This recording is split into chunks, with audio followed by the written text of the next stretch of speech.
Resident Evil 8 is almost upon us, bringing with it a new chapter in the story of Ethan Winters, a new setting, the snowy mountains of Romania, and of course, Tall Vampire Lady. So we finally meet. They know exactly what they're doing. Judging by what we've seen so far, Resident Evil 8 will be just as full of terrifying moments as its predecessors. I think we have a clip. No! Help! Wait! Oh no! Oh, you're getting bit! You're getting all bit! Case in point. But will it be able to top these, our personal 7 top picks for the scariest moments in Resident Evil history? Fingers crossed, but in the meantime, join us for a walk down this horrifying memory lane. Maybe check your corners and keep an eye on any windows you see. You can't be too careful.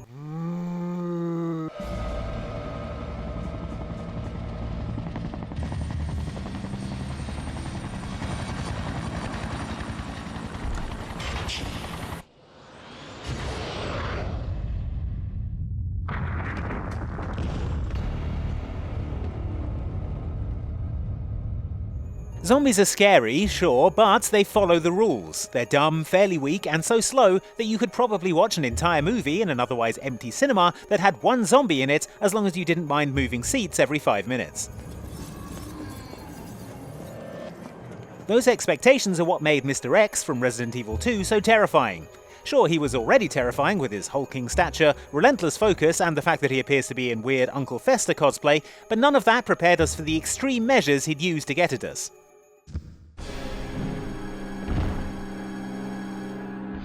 By now, we're all used to Resident Evil's ludicrous puzzles, so we'd all probably switched off a bit when doing this puzzle in Leon's B scenario, in which you had to light ornate carved torches in order to cause a cog to fall out of a relief on the wall. You know, normal stuff you'd expect to find in any police station.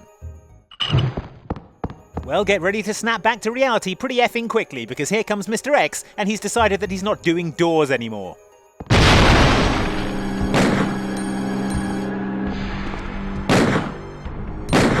This is such a perfectly unexpected jump scare, and it doesn't get any less terrifying when he does it again, like 5 minutes later. If anything, it's worse. This is such a classic jump scare that we've seen it crop up in a few other games in the series as well, being a favourite of Resident Evil 3's Nemesis, and of course, Resident Evil 7's Jack Baker. Seriously, what does Resident Evil have against walls? Captain Wesker, where's Chris? Stop it! Don't open that door! But Chris is... The opening to the original Resident Evil makes 2 things very clear. 1, Capcom didn't have the phone number of anyone who could act. No! Don't go! And 2, zombie dogs were not to be messed with.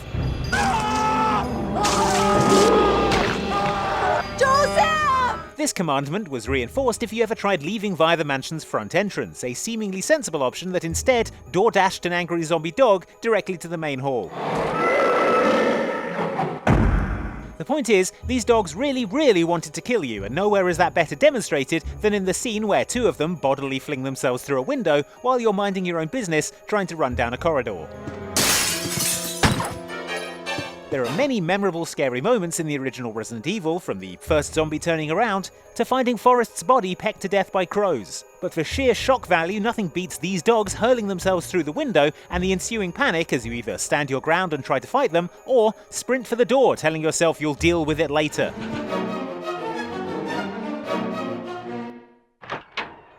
It's such an iconic moment that when Resident Evil 1 was remade, Capcom knew people would be expecting it again, so they tweaked the scene so that the dogs hit the window but don't break through. Take that, your expectations.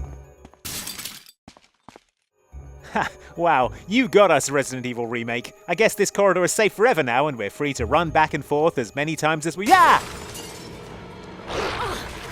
Now that we've learned not to trust windows, you'd think we might have seen this coming in Resident Evil 2. And yet.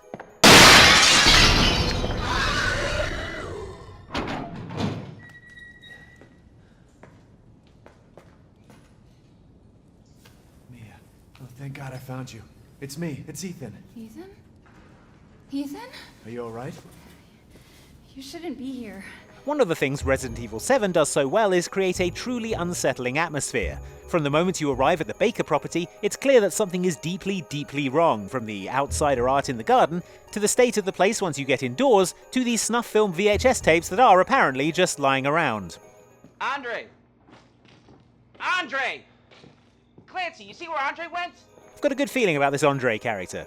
Without a doubt though, the scariest part of this early section of the game is the sequence in the guest house with Mia, the wife of your character Ethan. What the hell's going on? Daddy's coming. We need to go. Daddy? We need to go now! After you rescue her from her cell, Mia, who initially seems fine, if understandably anxious, takes a turn for the absolutely terrifying as she transforms into a knife-wielding slasher.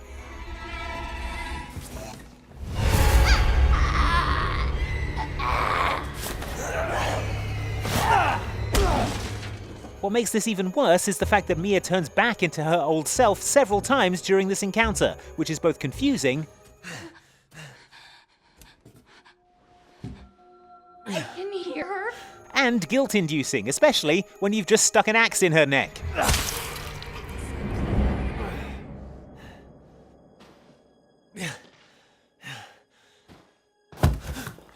The guilt vanishes pretty quickly, however, when Mia re-emerges, this time brandishing a goddamn chainsaw, which she uses to cut your hand off.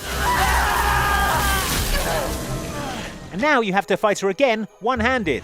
I have to do this. This is honestly one of the most stressful, unpleasant experiences in all of video games, let alone the Resident Evil series. At this point, Mr. X smashing through a wall would feel like light relief. Ah, that's better. We should find an emergency communication room if we go through the hall. We should go to the emergency communication room. Maybe try to contact HQ. The Resident Evil Revelations games don't get a lot of love, which is mostly fair. They're not exactly the high point of the series. That would be Resident Evil Gaiden on the Game Boy Color. Ripping off Resident Evil Gaiden's ship-based setting, however, opened Resident Evil Revelations up for some unique scares, including some spectacularly gruesome, fishy zombies.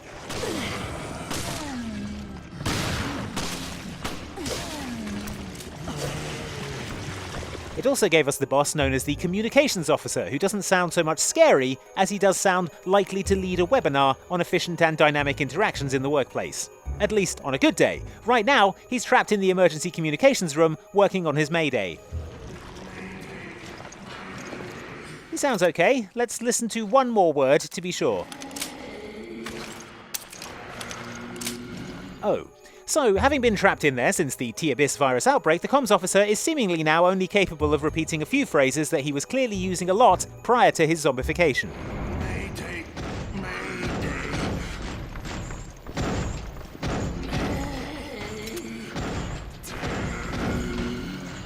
That means that before triggering this boss fight, you have to watch the former communications officer bang on the door and repeat his Mayday broadcast over and over again, begging for help in a twisted, screeching, nightmarish version of his former voice. Yep, gonna be hearing that every time I close my eyes for the next few weeks. Mayday.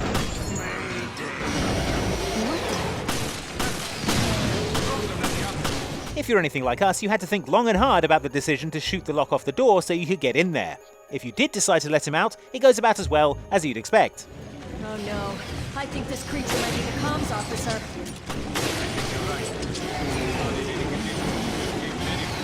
Or maybe you chose option B, and your Jill is still there aboard the ship, having decided that this was as good an ending to the game as any. Or maybe you went back to Resident Evil Gaiden. Nothing scary at this resolution.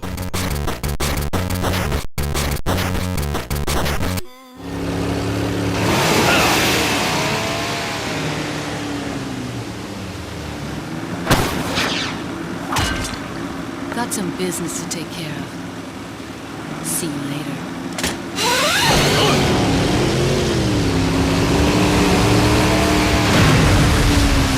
The Resident Evil series is most famous for its own unique brand of tense, slow-burn survival horror, but that doesn't mean it can't do jump scares, as anyone who's ever pressed start on a Resident Evil title screen can tell you. Resident Evil.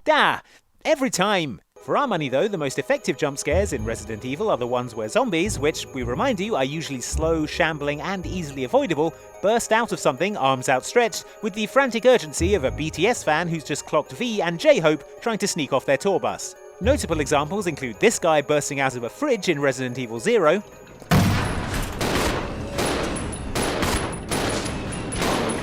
and the Keeper in Resident Evil 1, who bursts out of a wardrobe after you read all about his zombification in his diary.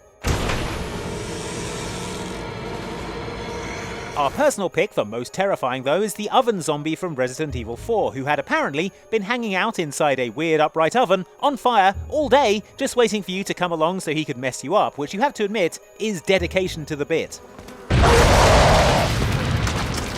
Claire, you made it!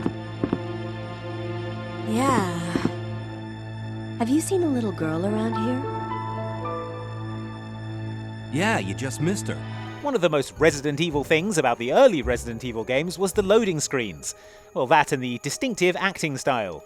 Jill, what's going on? Any clues? No, but something's wrong with this house. Whoa! This hall is dangerous! The loading screens were memorable because while they did mask the fact that the game was frantically loading the next room, they also added to the oppressive atmosphere of the game as your intrepid zombie hunter spends a good 10 seconds opening and passing through a door.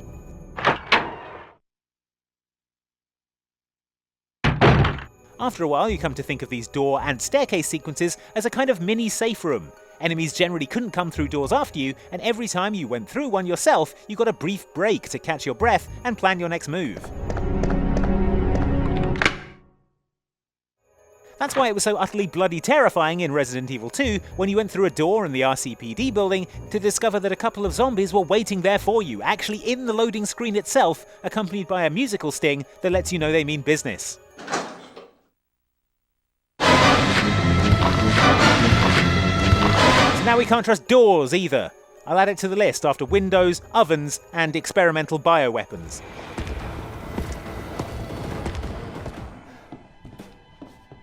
Come out, wherever you are!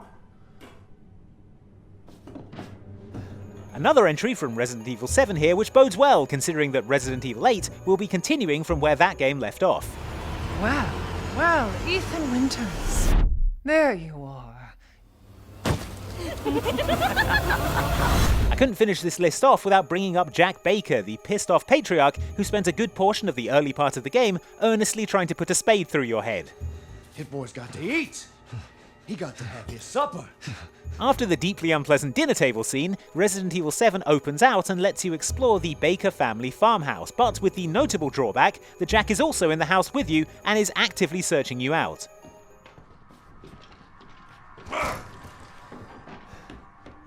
It plays out a bit like Alien Isolation, with you having to hide, move quietly, and do everything you can to avoid detection. The difference is, in Alien Isolation, you're not creeping around a filthy farmhouse while the xenomorph taunts you about how it's going to mess you up in a Louisiana accent. Don't you just slip out before dinner was done? And while in other games of this type getting caught by the monster is never as bad as you fear, here it actually is, as Jack can slice your foot off, leaving you to have to crawl over to it and reattach it before you bleed out.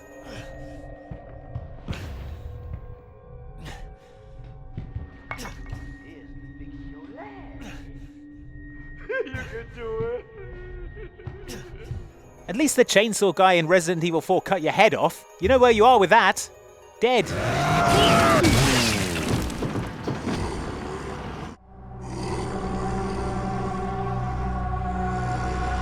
Those were our personal picks for the most scary moments in Resident Evil history. But why don't you tell us which ones you can't believe we didn't include in the comments? And make sure you're subscribed to Outside Xbox for lots more on Resident Evil 8 coming soon. And now to play us out, the piano stylings of Chris Redfield. Take it away, Chris.